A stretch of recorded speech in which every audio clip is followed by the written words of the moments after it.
गांव बांसबित्ता में तीसरे दिन भी जारी रही भूख हड़ताल। सैपऊ क्षेत्र के ग्राम बांसबित्ता में ग्रामवासियों द्वारा अपनी समस्याओं के निराकरण हेतु शुरू की गई भूख हड़ताल आज तीसरे दिन भी जारी रही। लगातार उपवास के चलते 2 ग्रामीणों की हालत बिगड़ गई, जिन्हें मौके पर मौजूद मेडिकल स्टाफ द्वारा जांच कर प्राथमिक उपचार दिया गया। ग्रामवासियों द्वारा लंबे समय से उठाई जा रही समस्याओं और प्रशासन को कई बार अवगत कराने के बावजूद समाधान न होने से नाराज होकर 1 जून से भूख हड़ताल की शुरुआत की गई थी। गांववासियों की मांग है कि जब तक उनकी 8 सूत्रीय मांगें पूरी नहीं होती तब तक वे अन्न जल ग्रहण नहीं करेंगे। मौके पर पहुंचे सादाबाद के उप जिलाधिकारी ने भी लोगों से बात कर उन्हें समझाने का प्रयास किया, लेकिन ग्रामीण अपनी मांगों पर अडिग रहे। पुलिस प्रशासन ने भी मौके पर पहुंचकर स्थिति का जायजा लिया और हड़ताल कर रहे लोगों को समझाने की कोशिश की, परंतु कोई ठोस नतीजा नहीं निकल पाया। 8 सूत्री मांग है जिनके लिए हमें यहाँ पे भूख हड़ताल पर बैठना पड़ रहा है। ये धरना कब से जारी है आपका? 1 जून 2025 से करना चाहिए। इससे पहले भी कभी आपने प्रशासन को अवगत कराया था? शासन प्रशासन को हमने लोकसभा चुनाव में 2024 में चुनाव बहिष्कार किया था और एसडीएम साहब की आने पर उन्होंने आश्वासन दिया कि जो आपकी सड़कों की मांग है, जो आपकी नाली की मांग है, जो आपकी आम रास्ता है, जो ग्राम पंचायत से जुड़ने वाला जो मार्ग है उसकी जो मांग है, ये सारी चीज़ें हम 6 महीने के अंदर जैसे ही आचार संहिता हटेगी हम पूर्ण करा लेंगे। लेकिन उसको भी 1.5 साल हो गया, अभी तक कोई कार्य सूचित नहीं है। धरने पर बैठने से पहले किसी को अवगत कराया था? हमने 23 मई को हमने डीएम साहब को हाथरस में उनको ज्ञापन दिया था और हम वहाँ देख आए थे, लेकिन तब भी कोई काम नहीं हुआ। तो 1 तारीख से फिर हम भूख हड़ताल बैठेंगे। 1 तारीख की जानकारी आपने पहले से दी थी, इसका मतलब? हाँ जी। अभी स्थिति क्या है? कोई सक्षम अधिकारी आपके पास में पहुंचा? एसडीएम साहब आए थे, वो ये कहते कि हम विभागों से बात कर रहे हैं और उन आगे प्रशासन के लिए शासन के लिए भेजेंगे, वहाँ से स्वीकृति हो जाएगी तो आपको काम हो जाएगा। ऐसा क्या लगता है आपको? हमें नहीं लगता कि जब 20 साल में कोई स्वीकृति नहीं हुई तो अब क्या होगा। धरने पर बैठे लोगों की कोई स्थिति कैसी है? जैसे हमारे धरने पर लगभग 14 लोग बैठे हुए हैं, जिनमें से 2 व्यक्तियों की स्थिति लगातार बिगड़ती आ रही है, जिसमें आप इधर देखेंगे तो उन पर बैठना भी उनका दुर्लभ हो जा रहा है। ये बुजुर्ग हमारे धरने पर बैठे हैं, उनका जो स्थिति बिल्कुल गंभीर होती आ रही है। तो अब कुछ कहना चाहेंगे प्रशासन के लिए?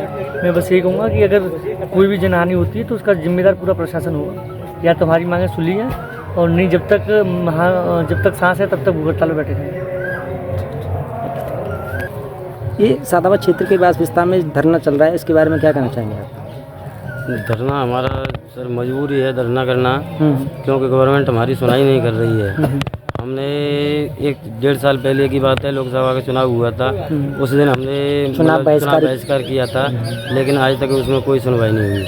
एसडीएम साहब आए थे, एसडीएम साहब के कहने पर हमने वोट डाला और उन्होंने आश्वासन दिया था कि हम तुम्हारा काम करा ही देंगे 1 साल के अंदर, लेकिन आज तक कोई काम नहीं हुआ।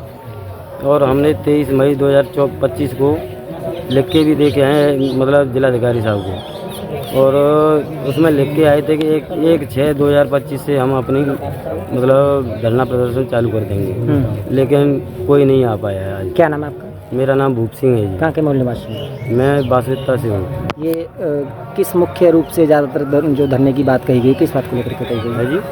मुख्य रूप से किन मांगों को लेकर के धरने की बात? हमारे मांगे हैं बांसबित्ता से गुतेरा मार्ग, बांसबित्ता से सिकरा मार्ग, बांसबित्ता से बागपुर मार्ग, करकोली आश्रम से बांसबित्ता तक, गांव के मुख्य मार्ग पर दोनों तरफ नाली होनी चाहिए, गांव के लिए शमशान, गांव में पेयजल व्यवस्था, गांव बांसबित्ता की मुख्य पेयजल व्यवस्था के लिए आपने प्रधान से कोई ऐसी कोई मांग की, कोई शर्तें रखी कुछ उसने? प्रधान जी तो हमारे पास आते ही नहीं है जी। प्रधान को आपने कभी देखा ही नहीं? हाँ देखा तो है, कभी घूम के निकलते हुए चले जाते हैं, लेकिन उनका कोई कार्य विकास कार्य नहीं हुआ अपने आपके गाँव में? और हमने गांव बांसबित्ता के अंदर आबादी मार्ग में आरसीसी का कार्य मतलब कराने की ये हमारी प्रमुख मांगे हैं, और कोई गलत मांगे नहीं है जी, जायज़ मांगे हैं हमारी। इस धरने में लगभग कितने लोग शामिल होंगे? हमारे धरने में वैसे शामिल तो हैं कम से कम 100 लोग हैं, लेकिन जो मतलब मुख्य भूख हड़ताल पर बैठने वाले 14 लोग हैं। धरने पर बैठे लोगों की स्थिति क्या है तबीयत को लेकर के? तबीयत को लेकर 2 आदमियों की तबीयत थोड़ी हल्की है, नाजुक है, बाकी और तो ठीक है। आज कै दिन हो गए धरने पर बैठे? धरना को आज 3रा दिन है जी। ये धरना कब तक जारी रहेगा? धरना जब तक जारी रहेगा, हमारा कोई काम शुरू नहीं होगा।